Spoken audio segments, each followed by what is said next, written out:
우리 말씀 같이 보겠습니다. 시편 122편 말씀 우리 함께 봅시다. 시편 122편 말씀입니다. 다 같이 한 목소리로 시편 122편 우리 다 같이 한 목소리로 봉독합시다. 시작. 사람이 내게 말하기를 여호와의 집에 올라가자 할 때에 내가 기뻐하였도다. 예루살렘아 우리 발이 내 성문 안에 섰도다. 예루살렘아 너는 잘 짜여진 성읍과 같이 건설되었도다. 지파들 곧 여호와의 지파들이 여호와의 이름에 감사하려고 이스라엘의 전례대로 그리로 올라가는도다. 거기에 심판의 보좌를 두셨으니 곧 다윗의 집의 보좌로다. 예루살렘을 위하여 평안을 구하라. 예루살렘을 사랑하는 자는 형통하리로다. 내 성 안에는 평안이 있고 내 궁중에는 형통함이 있을지어다. 내가 내 형제와 친구를 위하여 이제 말하리니 내 가운데에 평안이 있을지어다. 여호와 우리 하나님의 집을 위하여 내가 너를 위하여 복을 구하리로다. 아멘. 2022년 저와 여러분의 삶 속에 주께서 주시는 기쁨과 평안이 충만하기를 축원합니다. 기쁨과 평안이라고 하는 것은 하나님께 속한 것입니다. 하나님께서 주시는 선물입니다. 그렇기에 이 기쁨과 평안을 누리는 유일한 길은 그분을 대면하고 그분의 임재 안에 거하는 것인 줄 믿습니다. 그것이 예배의 본질이고 그것이 이 구약이 얘기하는 성전의 의미지요. 구약에서 성전이라고 하는 것은 하나님이 거기 계시다라고 하는 것을 의미합니다. 성전은 하나님이 거하시는 것이고 성전이 예루살렘에 있다고 하는 것은 그곳에 하나님이 함께 하신다고 하는 것을 의미했습니다. 그리고 그것이 하나님의 임재지요. 오늘날 신약에서 우리가 드리는 예배도 저는 동일한 의미라고 믿습니다. 예배는 하나님을 대면하는 것입니다. 예배는 하나님을 대면하는 것입니다. 그래서 예배의 생명은 하나님의 임재입니다. 이 하나님의 임재에 대한 얘기를 지난 몇 주 동안도 계속 살펴봤는데, 임재라고 하는 것은 하나님이 지금 여기 나와 함께 하시다라고 하는 것을 인식하는 것을 얘기합니다. 신학적으로 당연히 하나님은 어디나 계시고 당연히 하나님은 우리와 함께 하시지요. 하지만 그것을 인식하는 순간이 있죠. 우리가 바쁜 삶 속에서 또는 보통 때는 그냥 잊어버리고 그런가 보다 하고 지나다가 정말 하나님이 나하고 함께 하시는구나, 정말 하나님이 여기 지금 계시구나 하는 것을 인지하고 인식하는 순간이 있지 않습니까? 그것이 하나님의 임재입니다. 그리고 예배의 생명은 저는 하나님의 임재라고 믿습니다. 그래서 우리가 예배 때 모이게 되면 이곳에서는 하나님에게 집중해야 됩니다. 이곳에서는 목사에게 집중하면 물론 안 되고요. 오늘 목사님이 무슨 말씀을 하실까 이것을 기대해서도 안 되고요. 물론 그걸 통해서 하나님을 만나게 되긴 하지만 궁극적으로는 이곳에 나와 함께 하신 하나님, 그 하나님을 내가 대면하기 원합니다. 이 마음과 이 갈망이 있어야 된다고 믿습니다. 그것이 예배의 본질이고 예배의 생명입니다. 그래서 우리가 모일 때마다 기대하고 갈망하는 것은 지금 여기 나와 함께 하신 하나님, 오늘 나와 동행하신 하나님, 여기 우리와 함께 거하신 하나님, 그 하나님의 현현을 대면하는 거예요. 그렇지, 지금 하나님이 나와 함께하고 계시지, 이 예배 가운데 우리 하나님이 지금 좌정하에 계시지, 그것을 여러분 느끼시고 계십니까? 지금 이 예배 가운데 우리 하나님이 함께 하시고 있는 것을 여러분 인식하고 계십니까? 그것이 인식돼야 돼요. 그것이 인지되지 않고 인식되지 않으면 그 예배는 잘못된 생명 없는 예배입니다. 그게 종교예요. 종교는 하나님에 대한 인식 없이 그냥 드려진 행위를 종교라고 하는 거죠. 우리가 이곳에 모였을 때는, 또 이곳에 우리가 예배 드릴 때는 그렇지, 하나님이 지금 여기서 나를 만나고 계시지, 그렇지, 지금 하나님이 나를 지켜보고 계시고 지금 우리가 드리는 예배 가운데 하나님 함께 하시고 우리 예배를 받고 계시지, 그 하나님에 대한 생각으로 충만해야 된다고 믿습니다. 저와 여러분의 마음은 지금 무엇으로 충만하십니까? 하나님이 여기 나와 함께 하시다라고 하는 그 생각으로 충만해야 돼요. 지금은 다른 생각이 끼어들면 안 돼요. 다른 어떤 생각도 우리 가운데 끼어들면 안 되고, 오직 하나님이 지금 여기 계시지, 하나님이 나를 만나고 계시지, 하나님이 지금 나의 마음을 지켜보고 계시고 그 하나님이 나의 예배를 받고 계시고, 이 생각으로 가득해야 돼요. 그것이 예배의 마음인 줄 믿습니다. 이것이 예배의 생명인 줄 믿습니다. 네. 시편 122편 오늘 살펴보려고 하는데 시편 122편은 우리 지난번부터 계속 이어져 오고 있는 성전에 올라가는 노래라고 하는 그 연속되는 시편 중에 한 편입니다. 이 시편의 저자는 다윗으로 알려져 있는데 이 다윗이 성전에 올라가면서 불렀던 노래인데 특별히 시편 122편에는 다윗의 마음이 잘 묘사되어 있습니다. 성전에 올라갈 때 다윗이 어떤 마음이었는지, 그리고 그 성전에서 어떤 마음을 누렸는지, 이 마음에 대한 얘기가 잘 묘사되어 있어요. 그래요, 여러분. 예배의 결국 핵심은 우리의 마음입니다. 저와 여러분의 마음이 어떤 생각으로 가득 차는가, 저와 여러분의 마음이 무엇으로 충만한가 하는 것이 결국 그 예배가 될 것인지 종교가 될 것인지를 결정한다고 믿습니다. 지금 여러분의 마음속엔 무슨 생각으로 가득하십니까? 혹시 다른 염려나 지나온 일들에 대한 걱정이나 그런 걸로 가득하시다면 지금 빨리 그것을 내려놓으십시오. 성령님께 도움을 구하십시오. 성령님, 지금 내 마음 가운데 충만하게 역사하셔서 하나님으로만 가득하게 하여 주십시오. 우리 하나님으로만 충만하게 하여 주십시오. 이 기대와 이 기도를 가지고 예배에 나와야 돼요. 예배에 성공하지 못하는데 우리가 어떻게 매일매일의 삶 속에서 승리할 수 있겠습니까? 매일매일의 삶 속에서 승리할 수 있는 삶의 원동력은 예배로부터 나오는 거 아니겠습니까?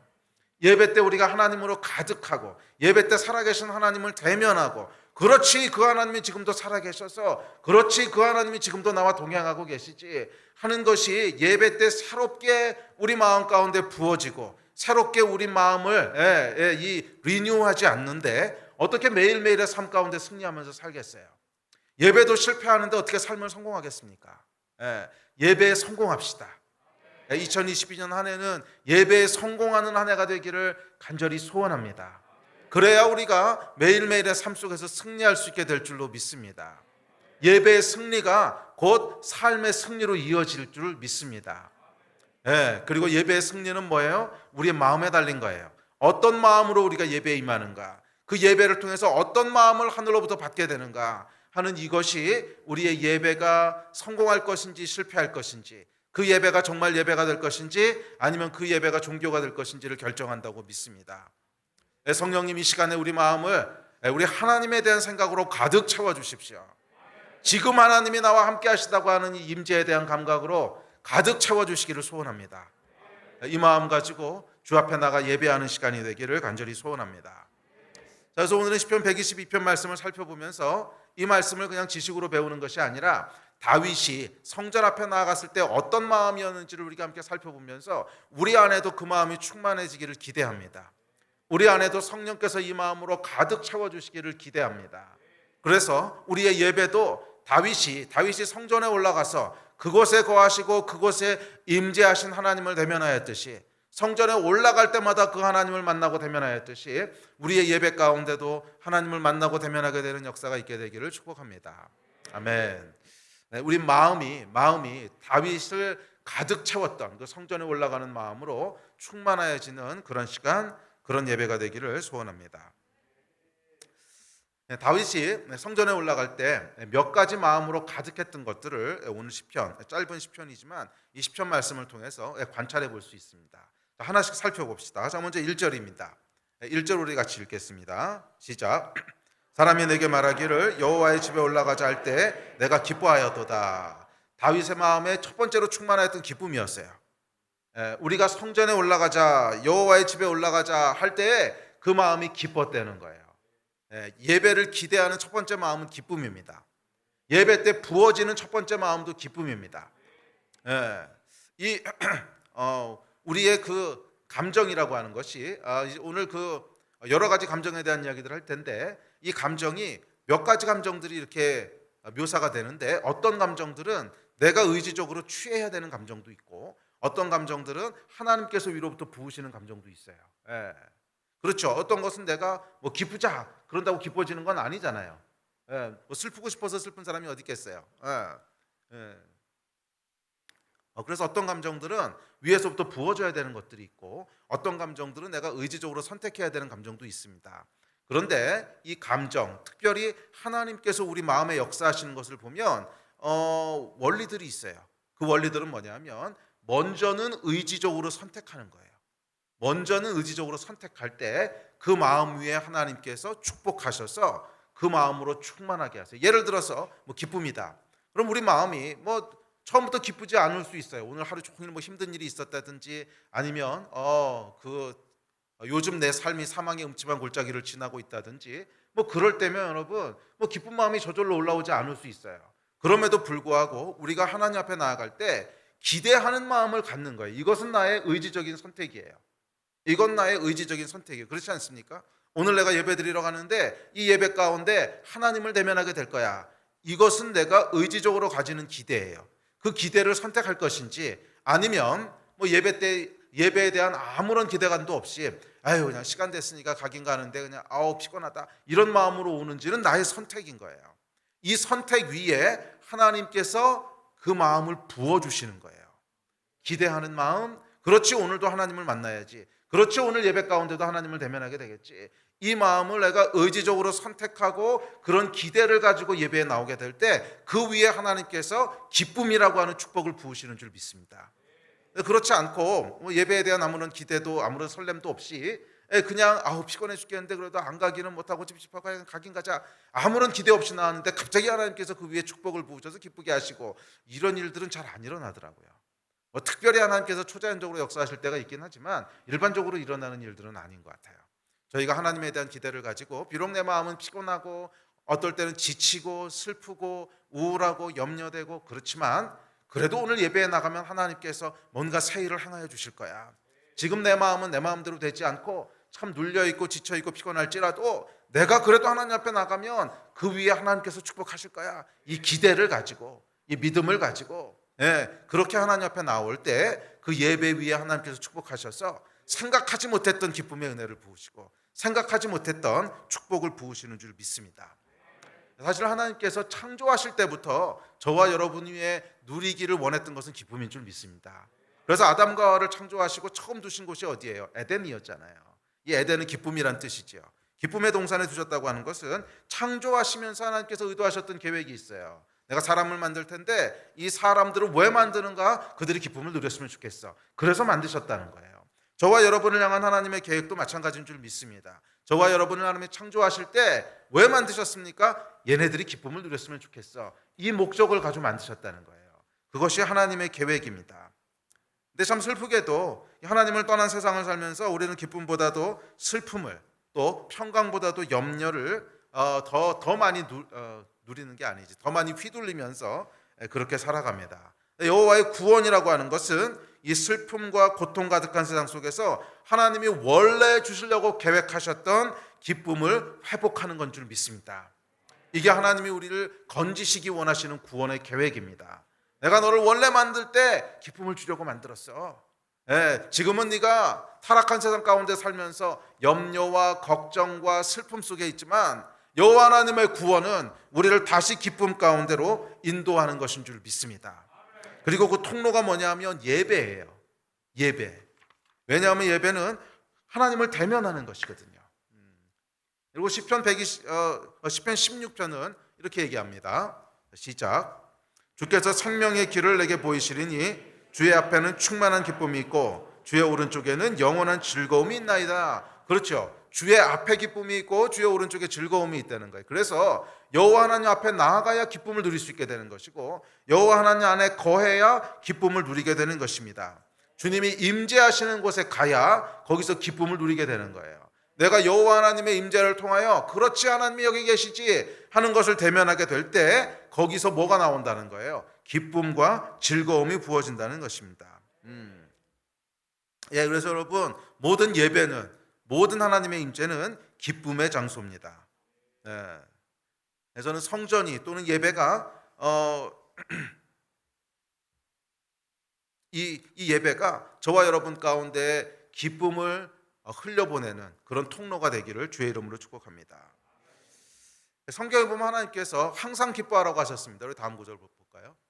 항상 기뻐하라고 하셨죠. 그런데 이 기쁨이 어디서부터 온다고 말씀하셨냐면 빌립보서 4장에 보면 이렇게 얘기합니다. 시작. 주 안에서 항상 기뻐하라. 내가 다시 말하노니 기뻐하라. 항상 기뻐하라고 하셨는데 어디 안에서 기뻐하라는 거예요? 주 안에서 기뻐하라는 거예요. 그러니까 주 안에 들어갈 때 기쁨이 있다는 거예요. 예배 때 기쁨이 부어진다는 거예요. 주 안에서 이 기쁨이 부어질 때 우리는 이 기쁨을 가지고 삶의 현장으로 갈 수 있게 되는 거예요. 주 안에서 즐거움이 부어질 때 이 즐거움을 가지고 기대를 가지고 삶의 현장으로 가게 되는 거예요. 예배를 통해서 그렇지 나와 함께 하시지, 하나님이 나와 동행하시지, 이 은혜와 기쁨이 부어졌을 때 그 하나님의 임재를 가지고 삶의 현장으로 가는 거예요. 그렇지, 하나님이 나와 함께 하시지, 이 감각과 이 믿음을 가지고 삶의 현장 가운데서 하나님과 동행하며 승리하는 거예요. 나와 함께 하신 하나님의 기쁨과 은혜가 부어졌을 때 그 기쁨을 가지고 삶의 현장 가운데로 들어가서 삶을 기쁨으로 충만하게 하는 거예요. 아니 예배 때도 기쁨이 누려지지 않는데 어떻게 항상 기뻐하겠어요? 기쁨의 근원 되시고 기쁨으로 우리를 충만케 하시기를 원하고 또 원하시는 그 하나님을 가장 직접적으로 대면하는 자리인 예배에서도 기쁨이 부어지지 않는데 어떻게 항상 기뻐할 수 있겠어요? 예배는 여러분 기쁨이 시작되는 장소가 돼야 돼요. 예배는 기쁨으로 충만한 장소가 돼야 돼요. 예배에 나올 때마다 하나님으로 인한 기쁨이 충만하기를 주의 이름으로 축원합니다. 그래서 여러분 제가 처음에 예수님 믿고 처음으로 거듭나고 처음으로 성령이 임했을 때 저를 가장 설레게 하고 저를 가장 기쁘게 했던 게 뭐였냐면 정말 예배 드리러 가자 이 말이었어요.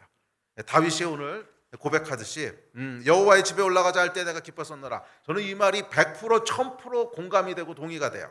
처음에 제가 성령 받고 처음에 제가 예수 믿었을 때 예배 드리러 가자는 말처럼 신나는 말이 없었어요. 뭐 그때 예배가 오늘날처럼 세련된 예배도 아니었고요. 뭐 장로교 예배였어요. 저희 교회 그냥 아주 조용한 장로교 예배였고 가면 뭐 찬송가이 없고 부르고 그냥 이런 예배였는데도 그 예배 드리러 가자는 말이 가장 흥분되고 가장 설레고 가장 재밌고 근데 참 신기했던 게 제가 모태신앙으로 자랐지만 그 전까지 저에게 예배는요 견디는 곳이었어요. 정말 예배는 견디는 곳이었어요. 너무 지루하고 너무 졸리고 오늘 목사님 말씀은 왜 저렇게 긴지 견디고 견디다 보면 해방의 시간이 오겠지 뭐 그러면서 버텼어요. 저는 예배가 저를 기쁘게 하고 설레게 할 것이라고 하는 것은 상상도 하지 못했어요. 그런데 제가 거듭나고 제 안에 성령께서 임하셨을 때 정말 상상하지 못했던 기적이 일어났는데 예배가 기다려지고 예배가 설레고 예배가 기쁘고 예배가 즐거워졌다는 거예요. 그 이유가 여러분 뭔지 아십니까? 성령이 내 안에 오셨기 때문에. 예배의 본질이 뭐라고요? 하나님을 대면하는 것. 성전이 뭐라고요? 하나님이 거하시는 것. 근데 우리 몸이 살아있는 성전이 됐잖아요. 우리 안에 성령께서 임하시는 순간 비로소 내가 성전으로서의 의미를 가지기 시작하는 거예요. 그 전까지는 여러분 성전이 아니에요. 예배당이 성전이 아니에요. 뭐 아무리 교회 와서 예배 드린다고 할지라도 그곳이 성전이 아니라는 거예요. 신약 시대의 성전은 우리의 사람이에요. 내 안에 하나님이 거하시는 거예요. 그래서 아무리 뭐 이곳이 거룩하게 지어진 예배당이고 아무리 거룩하게 지어진 성전이라고 해도 그곳에 나온다고 해서 하나님을 만날 수 있는 게 아니라는 거예요. 그곳에 온다고 해서 하나님을 대면할 수 있는 게 아니었다는 거예요. 구약 시대와 다르죠. 신약 시대에는 내 안에 성령께서 거하시기 때문에 성령이 내 안에 임하실 때 비로소 성전의 의미를 가지기 시작하는 거예요. 비로소 예배가 의미를 가지기 시작하는 거예요. 성령이 내 안에 임하시니까 비로소 예배가 의미를 가지기 시작하는데 어떤 의미? 하나님을 대면하는 의미를 가지기 시작하는 거예요. 비로소 내가 하나님을 대면하게 되고 하나님의 임재를 누리게 되는 그 의미를 가지기 시작하더라고요. 그러면서 상상할 수 없던 변화가 일어났는데 예배가 기다려지기 시작하고 예배가 설레기 시작하고 예배가 기쁘기 시작하고 아멘. 성령 충만할 때 일어나는 일인 줄 믿습니다. 성령께서 제3 가운데 임하셨을 때 오랜 종교가 끝나고 예배가 시작됐습니다. 그리고 그 예배가 35년을 훌쩍 넘은 지금까지 마르지 않고 계속 이어지는 기적 가운데 있습니다. 저는 지난 35년 동안 뭐 한 번도 헤매지 않았다 그러면 거짓말이죠. 뭐 중간에 침체된 때도 있고 그렇지만 적어도 제가 목회를 시작하고 나서 지난 22년 동안은요 예배가 한 번도 실망스러웠던 적이 없어요. 정말로. 예배가 한 번도 실망스럽다는 표현은 어떻게 해야 될지 모르겠는데 제가 설교했으니까 설교가 지루하다고는 안 느꼈겠죠. 근데 어찌됐든 간에 뭐 찬양을 뭐를 부르든 그날 제 설교를 망쳤던 잘했던 뭐 저도 감이 있기 때문에 망치면 알거든요. 설교를 했는데 야 오늘은 진짜 말아먹었다 뭐 이런 날도 있었고 또 그날따라 왜 이렇게 예배팀이 정말 엉망으로 하는지 뭐 그런 날도 있었지만, 그럼에도 불구하고 저는 지난 22년 동안 정말 하나님이 이 모든 예배 가운데 한 번도 빠짐없이 함께 하셨다고 하는 것을 경험하고 믿어요. 그것은 우리 예배가 특별하기 때문이 아니라 우리 안에 성령께서 거하시기 때문에 그래요. 성령께서 거하시면 아무리 육신의 눈으로는 형편없어 보이는 예배일지라도 그 가운데 기쁨이 있고 설렘이 있고 충만함이 있어요. 지난 20년 넘게 매 예배마다 하나님께서 은혜를 주시고, 매 예배마다 특별하게 하시고, 매 예배마다 하나님께서 우리에게 기쁨을 부어주신 것은 하나님의 임재였는 줄로 믿습니다. 우리 안에 거하시는 성령께서 예배를 예배되게 만드신 거예요. 하나님을 대면하는 시간으로 만드신 거예요. 여러분의 예배는 어떠십니까? 저는 여러분의 예배도 모든 예배가 특별한 예배가 되게 되기를 축원합니다. 비록 제가 오늘 설교를 말아먹는다고 할지라도, 비록 설교가 길어서 지루하고 졸린다고 할지라도, 그럼에도 불구하고 여러분 안에 계신 성령님으로 말미암아 그 예배가 특별해지고 그 예배 가운데 은혜와 기쁨이 있는 이 축복이 마르지 않게 되기를 축원합니다. 정말 마르지 않기를 축원합니다. 아멘. 자, 그래서 두 번째로 바울이 아니거든. 다윗이 얘기하고 있는 것은 2절입니다. 자, 2절 말씀 같이 읽읍시다. 시작. 예루살렘아, 우리 발이 내 성문 안에 섰도다. 이 말씀을 읽으면 이 다윗의 감격이 느껴지죠. 와, 내가 드디어 성문 안에 들어왔구나 하는 감격. 맞아요. 두 번째 감정은 감격이었어요. 성전에 올라가는 다윗의 두 번째 마음은 감격이었습니다. 우리 발이 성문 안에 섰도다. 내가 하나님의 전 안에 섰구나. 내가 하나님의 위대한 성읍 안에 서 있구나. 하나님이 지금 여기 계시구나. 이 감격. 도대체 내가 누군데, 도대체 내가 누구간데 하나님께서 나를 이곳으로 부르시고, 내가 누구간데 자녀 삼으시고, 내가 누구간데 하나님 나를 하나님의 백성이 되게 하셨습니까? 다윗에겐 이 감격이 있는 거죠. 하나님의 도성, 하나님의 성전 안에 딱 들어서는 순간, 와, 나 같은 자를 하나님께서 당신의 사람으로 삼으시다니. 이 영광과 이 감격 가운데 다윗이 성전에 들어섭니다. 맞아요. 두 번째는 감격이었어요. 그래서 시편 144편에 보면 다윗이 이렇게 고백하는 것을 볼 수 있습니다. 시작. 여호와여, 사람이 무엇이기에 주께서 그를 알아주시며 인생이 무엇이기에 그를 생각하시나이까. 사람은 헛것 같고 그의 날은 지나가는 그림자 같으니이다. 여호와여, 도대체 사람이 무엇이간데, 도대체 인생이 무엇이간데 나를 알아주시고 나를 생각하시나이까. 나는 지나가는 그림자 같고 헛된 먼지 같은 인생입니다. 창조자 하나님 앞에 섰을 때 이 감격이 있는 거예요. 왜 나 같은 걸 구원하십니까? 왜 나 같은 걸 하나님 자녀 삼으시고 왜 나 같은 것을 하나님의 백성으로 삼으십니까? 하나님 은혜에 대한 감격. 이 감격이 여러분 있으십니까? 저는 여러분 안에 이 감격이 마르지 않기를 축복합니다. 성령께서 주시는 축복입니다. 나를 구원하신 하나님, 나를 자녀 삼으신 하나님, 이 구원에 대한 감격과 하나님의 은혜에 대한 감격이 마르지 않게 되기를 축복합니다. 그리고 성전에 나올 때마다, 예배 앞으로 나올 때마다 이 감격이 늘 우리 안에 살아있기를 축원합니다.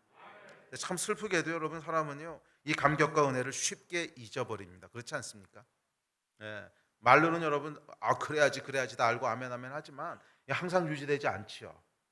나올 때 여러분 이 은혜의 감격을 늘 유지하면서 나온다고 하는 게 생각보다 쉽지 않아요. 우리 참 쉽게 잊어버립니다. 아무리 좋은 것도 반복되고 익숙해지면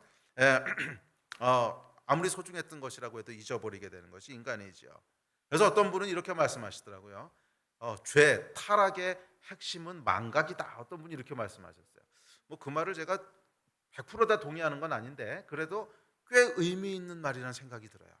망각이라는 거 뭐냐 하면 하나님이 어떤 분이신지에 대한 망각. 그렇죠. 사실 아담과 하와가 하나님이 어떤 분이신지를 기억했다면 그거 따먹었겠어요? 절대 따먹지 않았을 텐데 하나님이 어떤 분이신지에 대한 망각, 그분이 뭐라고 말씀하셨는지에 대한 망각, 내가 어떤 존재인지에 대한 망각, 그리고 하나님께서 어떤 사랑과 어떤 은혜를 나에게 주셨는지에 대한 망각. 이 망각이 죄의 본질이라는 거예요. 상당히 일리 있는 말씀이라고 생각합니다. 우리는 너무 쉽게 은혜를 망각하지 않습니까? 너무 쉽게 감격을 망각하지 않습니까? 구원받았을 때의 감격이 여러분 아직도 여러분 그 세포에 남아 있습니까? 성령 받은 날의 감격이 지금도 남아 있습니까? 시간이 흐르면서 점점 희석되어서 예배에 나올 때도 아무 감각 없이 혹시 나오진 않으세요? 이게 여러분 죄라는 거예요. 이 망각이 죄의 본질이라는 거예요. 우리 안에 우리 하나님의 구원의 은혜가 충만하기를 축복합니다. 그래서 예배에 나올 때마다 우리 안에 마치 그날인 것처럼, 마치 우리가 처음으로 성령께서 우리 안에 임하시던 그날인 것처럼, 그렇게 우리 한번 예배하고 그렇게 우리 한번 주님 앞에 기도해 보고 싶지 않으세요? 성령 받던 날 여러분 기억나세요? 성령께서 내 위에 임하시던 날, 구원 받던 날 여러분 기억나세요? 내가 하나님이 누구신지를 알고 죄를 회개하고 하나님의 은혜 가운데 들어간 날, 그날처럼 예배하고 그날처럼 기도하게 하는 것, 이게 성령께서 주시는 은혜 아니겠습니까? 우리 안에, 우리 세포 하나하나 안에 이 마음과 이 감격이 살아나게 되기를 주의 이름으로 축복합니다. 이게 정말 영적인 축복이에요. 성령께서 우리 안에 잊어버리지 않게 하시는 것, 구원의 감격을 잊어버리지 않게 하시고 성령의 감동을 잊어버리지 않게 하시고 계속 우리 안에 살아있게 하시는 이 은혜가 있게 되기를 축복합니다. 타락한 우리 힘으로는 할 수 없어요. 타락한 우리 힘으로는 할 수 없어요. 만약 이것을 끝까지 잊어버리지 않는다면 죄가 없다는 뜻일 거예요. 죄가 망각이라면. 우리는 계속 망각하는 존재이기 때문에, 타락한 존재이기 때문에 시간이 지나면 또 잊어버리고 또 희석될 거예요. 그래서 성령님께 간절히 간구해야 되는 겁니다. 성령님 도와주십시오. 우리 안에 이 죄가 역사하지 못하도록 도와주십시오. 망각하지 않도록 도와주십시오. 구원의 감격을 잊어버리지 않도록 도와주십시오. 사실 여러분, 우리가 구원받았을 때의 감격을 마지막 날까지 지킬 수만 있다면 죄에 대해서 넘어지는 일은 없을 거예요. 그렇지 않습니까? 구원받은 첫날 죄 지은 사람은 못 봤어요. 성령 받고 나서 그 다음날 죄 지은 사람은 못 봤어요. 이 마음만 끝까지 유지할 수 있다면 우리는 죄에 대해서 전혀 넘어질 일이 없을 거예요. 그런데 불행하게도 계속 잊어버리는 거 아니겠습니까? 그러므로 여러분, 성령께서 우리를 계속 붙잡아 주시도록 기도합시다. 성령님의 도우심이 아니시면 우리는 그렇게 할 수 없어요. 오직 성령께서만 우리를 도우시는 줄 믿습니다. 자, 세 번째로 느끼는 감정은 3절입니다. 3절 같이 읽읍시다. 시작. 예루살렘아, 너는 잘 짜여진 성읍과 같이 건설되었도다. 자, 세 번째 마음은 안정감이에요. 이곳은 잘 짜여진 성읍이구나, 안전하구나, 이런 뜻이죠. 네, 위태위태하구나 뭐 이런 것이 아니라 안정감입니다. 안정감. 네. 이 정신없이 돌아가는 세상, 불안하고 두려운 환경, 또 여러 가지 걱정들이 있지 않습니까? 질병에 대한 걱정, 자녀들에 대한 염려, 또 남편에 대한 걱정, 취업에 대한 문제, 재정 문제, 하여간 온갖 염려와 불안 가운데 우리가 살아가고 있죠. 그러다가 시간이 되면 예배드리러 오지 않습니까? 그러니까 성전에 올라올 때 우리의 마음 자체가 평안하고 안정되고 그런 상태에서 오는 게 아니라는 거죠. 우리 삶의 환경이라고 하는 것이 그것을 쉽게 허락하지 않지요. 이 타락한 세상에 살고 있기 때문에 타락한 세상 가운데 살아가다 보면 이런 안정과 평안보다는 염려, 불안, 그런 것들이 훨씬 더 우리를 지배합니다. 다윗도 마찬가지였을 거예요. 여러분, 다윗이 평생 얼마나 많은 전쟁을 겪었습니까? 정말 전쟁 가운데 살았던 사람이고 광야에서 죽을 고비를 수도 없이 넘겼던 사람이고 왕이 되고 난 이후에도 왕은 여러분 발 뻗고 자기가 참 힘든 직업입니다. 그렇지 않습니까? 언제 어떤 놈이 와서 죽일지, 언제 반란이 일어날지 정말 하루도 편할 날이 없는 그것이 왕이고, 또 여러분 왕은 굉장히 바쁜 자리 아니겠습니까? 우리도 하루 종일 정신없이 바쁘게 일하다가 오면 예배 때 이렇게 영이 나간 것 같은 느낌이 드는데 왕이 얼마나 더욱더 그랬겠어요. 불안하고 바쁘고 지치고. 다윗도 분명히 그랬을 거예요. 그런데 다윗이 성전에 딱 들어오는 순간 뭐를 느끼는 거예요? 안정감, 샬롬을 느끼는 거예요. 샬롬, 평강을 느끼는 거예요. 다윗이 이 감정에 대해서 시편 121편에 이렇게 고백합니다. 자, 시작. 내가 산을 향하여 눈을 들리라. 나의 도움이 어디서 올까?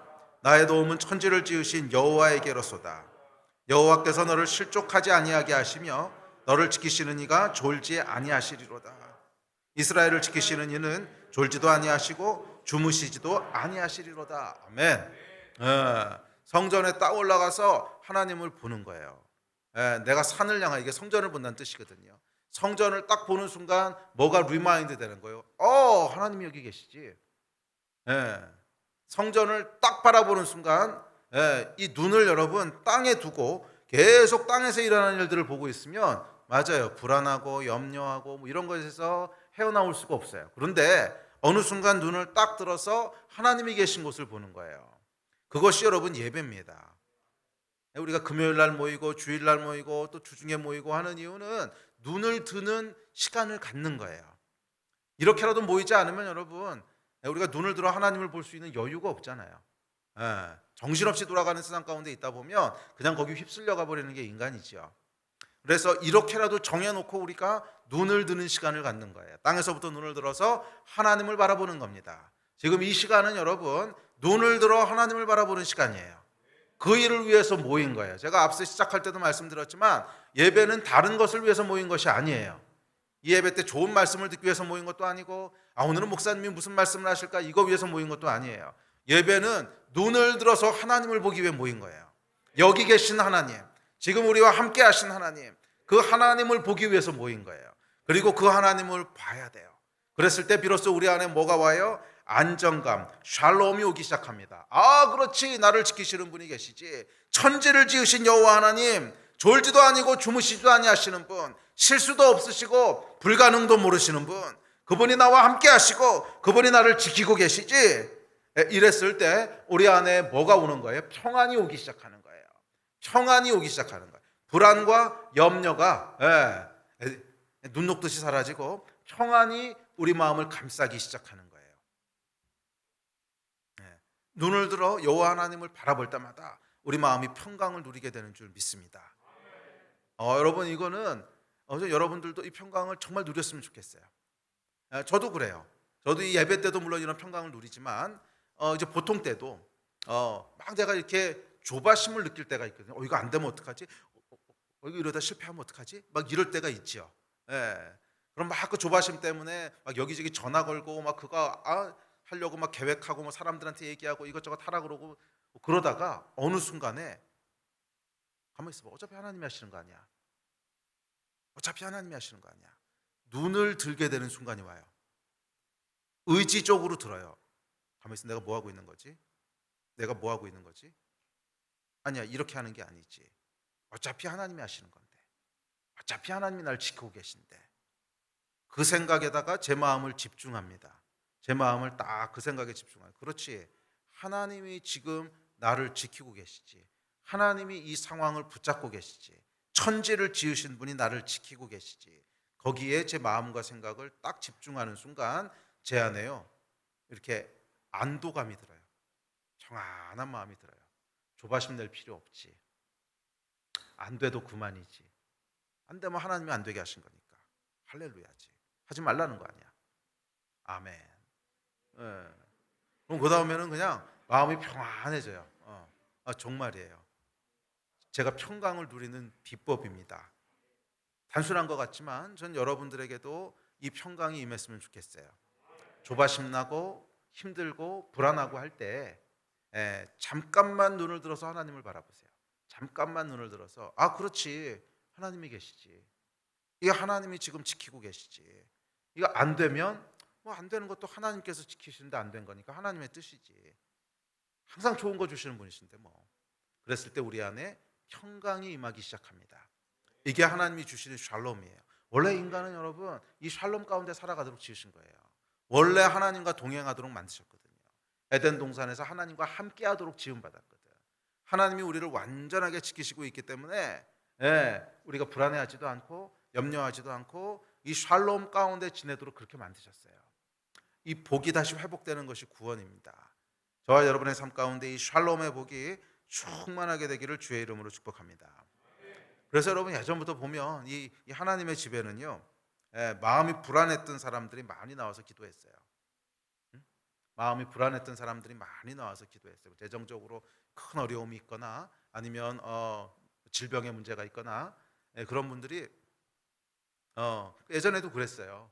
제가 어렸을 때도 보면 늘 이 권사님들이나 이런 분들이 이제 아침 저녁으로 교회 나와서 계속 눈물로 기도하시는 분들이 계셨는데 그분들 보면 다 사연들이 있으셨어요. 다 뭔가 사연들이 있었어요. 정말 말 못한 고통들. 야, 저 인생 어떻게 저거 정말 어떻게 하시나 막 이런 것들. 이런 분들이요. 정말 밤낮으로 주의 전에 나와서 눈물로 기도했는데 그 기도가 여러분 뭐예요? 눈을 들어 하나님을 바라보는 거예요. 그렇게 눈을 들어 하나님을 바라볼 때 결국 하나님께서 우리 안에 평강을 주시고 살아갈 수 있는 힘을 주시는 거예요. 살아갈 수 있는 힘을 주시는 거예요. 아멘. 샬롬이 여러분 가운데 있게 되기를 축복합니다. 4절입니다. 시작. 지파들 곧 여호와의 지파들이 여호와의 이름에 감사하려고 이스라엘의 전례대로 그리로 올라가는도다. 자, 네 번째 마음은 감사입니다. 예, 성전에 올라가는 사람이 절대적으로 가져야 될 마음은 감사하는 마음입니다. 감사하는 마음입니다. 이 감사하는 마음은 앞서도 얘기했지만 위로부터 부어지는 축복이기도 한데 우리가 의지적으로 선택해야 되는 마음이기도 해요. 그 의지적으로 감사할 것들을 찾으시라는 거예요. 의지적으로 감사할 것들을 찾으실 때 예배 때 감사의 기름 부으심이 임해요. 그런 경험들 여러분 해보시지 않으셨습니까? 정말 감사할 수 없을 것 같은 환경이 있어요. 너무 힘들고 너무 모든 것들이 다 꼬이고 야 어떻게 이럴 수가 있지? 그런 상황이 있는데 그런 상황 가운데 계속 원망하는 마음, 계속 불평하는 마음, 어떻게 하나님이 나한테 이러시지? 이 마음을 계속 가지고 있으면 그 마음이 여러분의 마음을 지배해 버리고요. 결국 마귀가 주는 불평과 원망의 그런 마음들이 훅 하고 내 마음을 더 휩쓸어 버려요. 이해가 되십니까? 이 마음이라고 하는 게 여러분 참 신비해요. 우리가 어떤 마음을 선택하잖아요. 그럼 거기에 해당하는 마음들이 부어져요. 내가 막 불평하는 마음을 갖고 있는데 갑자기 감사하는 마음이 하늘로부터 확 임하는 이런 거는 없어요. 본 적도 없고 들은 적도 없어요. 내가 감사할 수 없는 상황 가운데 있지만 그래서 내 마음은 슬프고 고통스럽지만 여전히 감사하겠다고 선택했을 때 이게 쉽지 않죠. 그래도 선택하는 거예요. 목사님 마음이 안 되는 걸 어떻게 선택합니까? 예, 마음이 안 따라오는데 감사할 수 있는 아주 좋은 방법을 제가 알려드릴게요. 예, 이 감정이 안 따라온다 그러시는 분들 많거든요. 나도 그렇게 하고 싶어요. 근데 내 마음대로 안 되는 걸 어떻게 해요? 예, 제가 좋은 방법을 알려드릴게요. 이 감정이 마음대로 안 되죠. 그런데 어떻게 감사하냐? 감사 헌금을 하세요.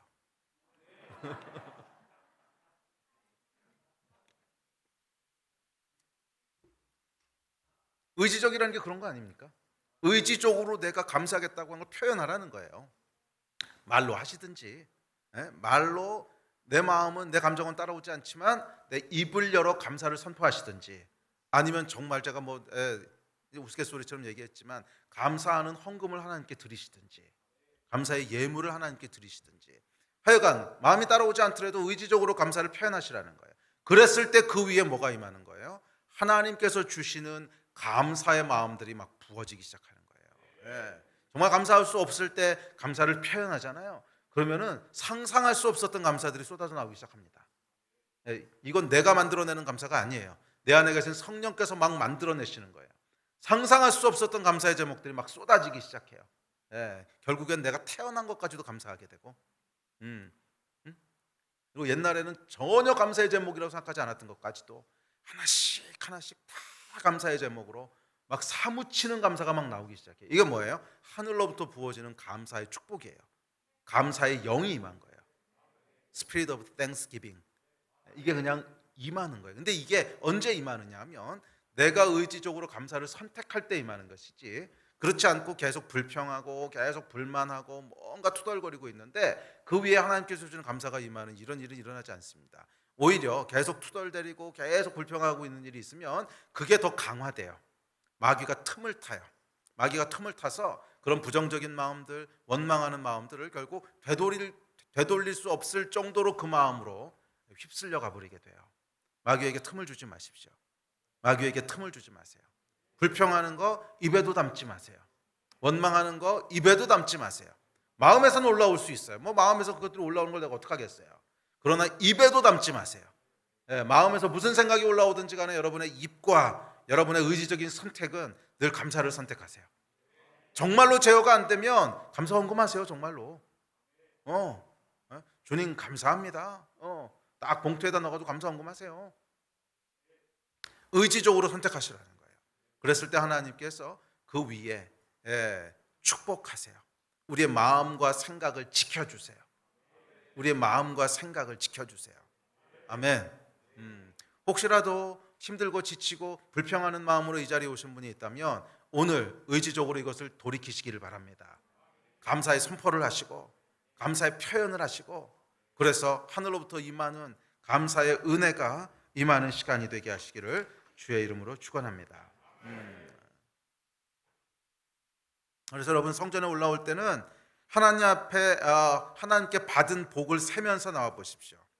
의지적으로 한번 세보세요. 하나님이 나에게 주신 복이 뭔가. 이것도 주셔서 감사하고 저것도 주셔서 감사하고 처음엔 감정이 안 따라올 거예요. 그래도 그냥 하나씩 둘씩 카운트하다 보면요 나중에는 눈물이 나요. 저 이런 경험들 많이 하거든요.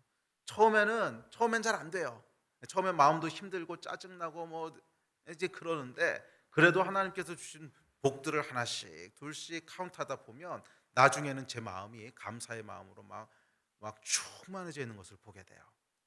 복을 세면서 하나님께 나오십시오. 감사할 것들을 카운트하면서 하나님 앞에 나오십시오. 반대로 여러분 감사를 잃어버린 사람은 결국 삶도 피폐하게 됩니다. 마귀가 틈을 타는데 그 삶이 충만하고 복될 리가 없습니다. 그리고 계속 불평하고 계속 원망하고 있으면요 사람과의 관계도 깨지게 돼 있습니다. 계속 원망하고 불평하는데 관계가 좋을 리가 있습니까? 결국 그 삶이 피폐해지게 됩니다. 성전에 올라올 때마다 감사로 충만케 되기를 축복합니다. 불평하는 마음이 감사로 바뀌는 역사가 있게 되기를 주의 이름으로 축복합니다. 우리 이어지는 5절입니다. 시작. 거기에 심판의 보좌를 두셨으니 곧 다윗의 집의 보좌로다. 다섯 번째는 경외하는 마음을 가지고 올라옵니다.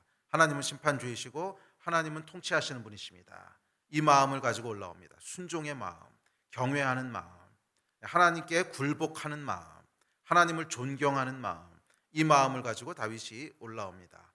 이것은 오늘 그냥 짧게 넘어가고 다음번에 좀 길게 살펴봅시다. 자, 여섯 번째입니다. 6절 7절입니다. 시작. 예루살렘을 위하여 평안을 구하라. 예루살렘을 사랑하는 자는 형통하리로다. 내 성 안에는 평안이 있고 내 궁중에는 형통함이 있을지어다. 자, 5절까지가 내 개인적인 어떤 감정이었다면 6절부터는 이제 성전에 올라와서 다른 사람들을 위해서 뭔가를 하기 시작합니다. 그래서 여기 뭐래요? 예루살렘을 위해서 평안을 구합니다.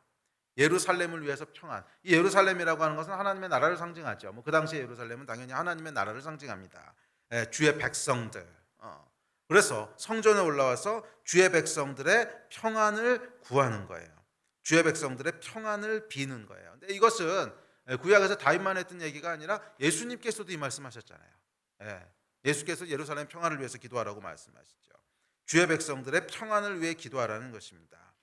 우리가 성전에 나아갈 때는 첫째는 내가 하나님을 개인적으로 대면하는 거지만 그 대면 가운데 형제들을 함께 기억하는 것이 함께 따라온다는 거예요. 그래서 성전에 나아갈 때는 주의 나라를 예루살렘의 평안을 위해서 축복하는 이제 그것이 함께합니다.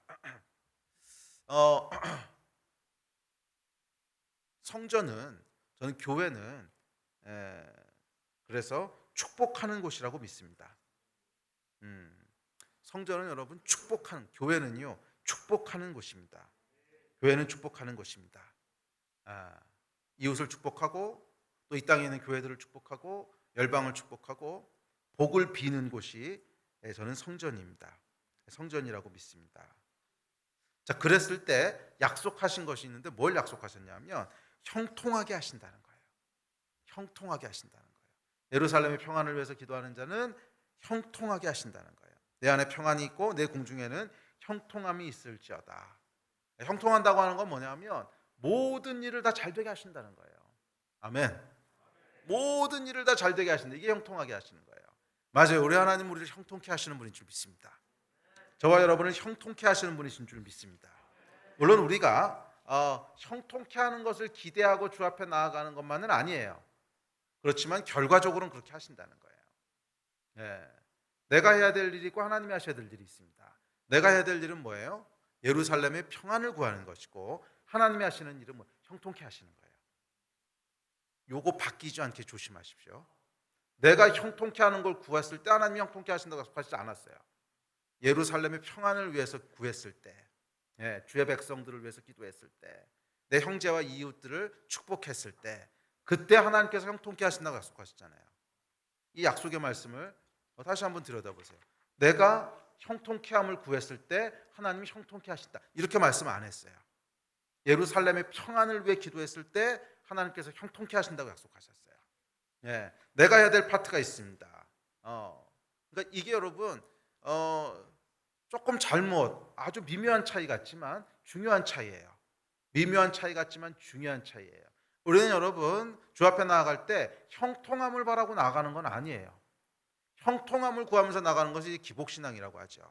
모든 것이 다 잘 되기를 원합니다. 건강도 잘 되고 뭐도 잘 되고 부도 잘 되고. 아니요 여러분, 그것은 하나님께서 우리에게 주시는 축복인 건 맞지만 그거를 구하면서 나아가는 건 아니에요. 우리가 하나님 앞에 나아가는 것은 하나님 자신 때문에 나아가는 거예요. 그 하나님이 우리의 창조주이시고, 그 하나님이 나를 사랑하는 분이시고, 그 하나님이 내가 돌아가야 될 본향이고, 마땅히 예배 받으셔야 될 분이시고, 마땅히 찬양 받으셔야 될 분이시고, 마땅히 나의 모든 헌신과 인생을 받으셔야 될 분이시고, 그래서 하나님 앞에 나아가는 것이지 형통하게 하시는 분이시기 때문에 나가는 건 아니에요. 분명히 합시다. 하나님은 예배 받으시기 합당하신 분이시고, 내 인생을 다 하나님께 드리고 헌신해도 그래도 부족한, 그것을 훨씬 뛰어넘으시는 분이세요. 우리의 모든 인생과 우리의 모든 헌신과 나의 모든 것을 다 받으시기 합당하신 분이세요. 예배받기 합당하신 분이세요. 그냥 그게 합당하신 분이시기 때문에 하나님 앞에 나아가는 것이지, 그분이 나에게 뭘 행하시기 때문에 나아가는 건 아니에요. 그냥 그게 합당하신 분이신 것을 성령께서 내 안에 알게 하시기 때문에 그래서 하나님 앞에 나아가는 거예요. 그러나 결과적으로 하나님께서 그런 자들을 형통케 하신다는 거예요. 결과적으로 형통케 하신다는 거예요. 이 복이 여러분 가운데 있게 되기를 주의 이름으로 축원합니다. 자, 마지막으로 마지막 7번째 8절 9절입니다. 시작. 내가 내 형제와 친구를 위하여 이제 말하리니 내 가운데 평안이 있을지어다. 여호와 우리 하나님의 집을 위하여 내가 너를 위하여 복을 구하리라. 마지막으로 형제와 친구들을 위해서 복을 구합니다. 평안을 구해요. 평안을 구해요. 우리 예배팀 앞으로 나오십시오. 너희를 위하여 복을 비노라. 열방의 복을 빌고 이웃의 복을 빌고 내가 다니는 회사의 복을 빌고 학교의 복을 빌고. 이게 여러분 성전에 올라가는 자의 마음인 줄 믿습니다. 기억하십시오 여러분, 성전은요 축복하는 곳이에요. 성전은 축복하는 곳이에요. 성전은 여러분, 예배는 하나님을 대면하는 곳이잖아요. 그럼 이 하나님을 대면했을 때 내가 하나님께 내 이웃과 형제에 대한 복을 구하는 거예요. 그것을 하나님께서 기뻐하신다는 거예요.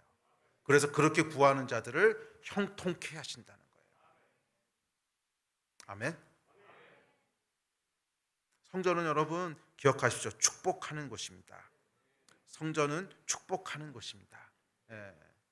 이곳에서 우리가 복을 빌 때 그 복이 실제로 이루어지게 될 줄 믿습니다. 그렇죠. 우리 하나님은 우리의 기도를 들으시는 분이시고 우리 하나님은 불가능을 모르시는 분이시잖아요. 이 하나님 앞에 나아가서 우리가 복을 빌 때, 내 복이 아니라 형제와 자매의 복을 구할 때, 이 땅의 교회들을 축복할 때, 열방을 하나님 앞에서 축복할 때, 그 기도와 축복하는 소리를 하나님께서 들으시고 실제로 그대로 이루어 주실 줄 믿습니다. 이것이 성전입니다. 오늘 여러분 어떤 마음을 가지고 이 자리에 오셨습니까? 여러 가지 마음들을 가지고 오셨을 거예요. 여러 가지 마음들을 가지고 오셨을 텐데 몸이 피곤하신 분도 계실 것이고 몸이 아픈 분들도 계실 것이고 요즘처럼 이렇게 코로나가 극성인 때는 코로나 후유증 때문에 지쳐 계신 분도 계실 것이고 재정적인 어려움, 질병의 고통, 관계의 어려움, 또는 정신없는 직장생활 때문에 막 휘둘리다 오시기도 하셨을 것이고. 예배는 여러분 그것에서부터 눈을 들어서 산을 바라보는 시간인 줄 믿습니다. 여호와 하나님을 바라보는 시간이에요. 우리 안에 성령께서 계시지 않습니까? 우리 안에 성령께서 살아계시지 않습니까? 그 성령께서 우리의 눈을 들어서 오늘 이곳에 계시는, 오늘 이곳에서 모든 열방과 우주를 통치하시는 그 하나님을 대면케 하시기를 축복합니다. 우리의 모든 마음과 생각을 하나님께만 좀 집중해 보시지 않으시겠습니까? 우리 자리에서 좀 일어나십시다.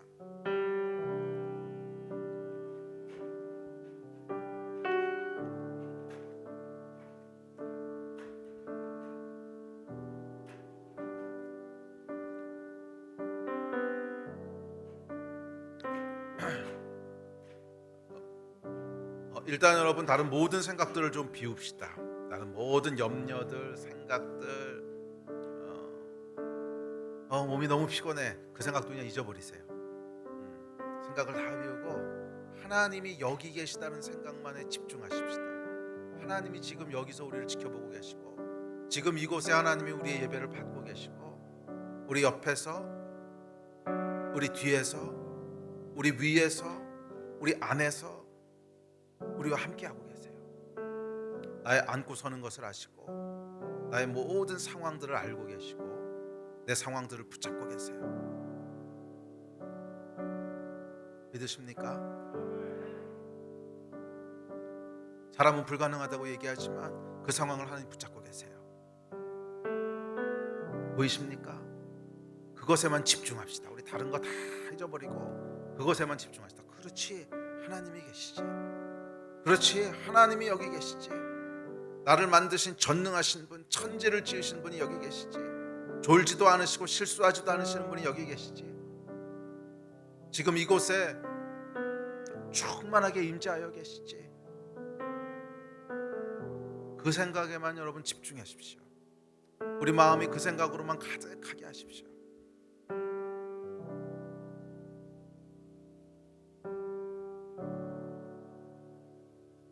우리 안에 계신 성령님, 도와주십시오. 우리의 마음과 생각을 지켜주십시오. 우리의 마음과 생각을 지켜주십시오. 오직 하나님으로만 가득 채워주십시오. 이곳에 계신 하나님, 주님의 임재로만 우리를 충만케 하여 주십시오. 오 하나님, 오 하나님, 다윗이 성전에 올라가며 느꼈던 그 놀라운 감격과 기쁨과 샬롬과 모든 축복들을 우리 안에도 채워주십시오. 주님, 다윗이 성전에 올라갈 때 누렸던 마음들을 지금 우리 안에도 부어주십시오. 하나님을 바라보게 하여 주십시오. 하나님께만 집중합니다. 하나님께만 집중합니다. 성령님 도와주십시오. 감사의 영을 우리에게 부어주십시오. 감사할 수 없는 상황 가운데 있지만 주께서 우리로 감사케 하시면 감사가 넘쳐날 줄 믿사오니 주여 이 위에 충만하게 역사하셔서 감사의 마음으로 충만케 하여 주십시오.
하나님 우리와 함께 하십니다.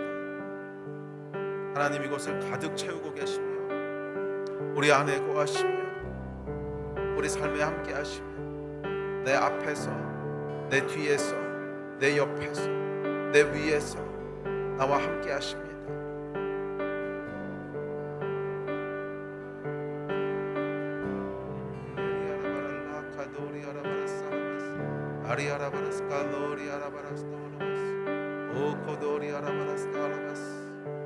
주님 우리 마음의 눈을 여십시오.